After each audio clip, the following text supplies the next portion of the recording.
zailea naiz, basena partaja, 27 urte ditut, eta LGTB naiz. Partikularra izaitia, desberdina izaitia, gizarte anitzetan eta talde anitzetan, ez da bat ere gauz ona.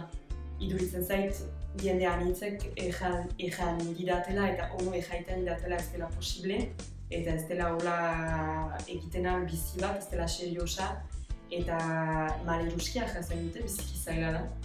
Berriz etortzea zure haurzagoko toki hortara, eta erakustea, soil, egin ditut ene ikasketak eta baitut bertzelan batzu, baina ari naiz emeki artista ilustratzailea bilakatzen eta hortik ene bizia egitea. Eta ene ustez marrazkia izaiten da gestu politiko bat, ideia mitz erakusten dituzu marrazki batekin, ejan behar da, ono eskualegia, heterosexuala dela biziki, sexista dela biziki, eta badela lan egiteko.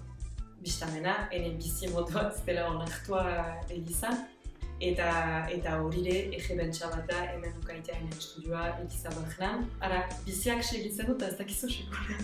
Zer gertatuko den gero, eta ara, Bekatorosak liburua sortu zen alduzeko egizan.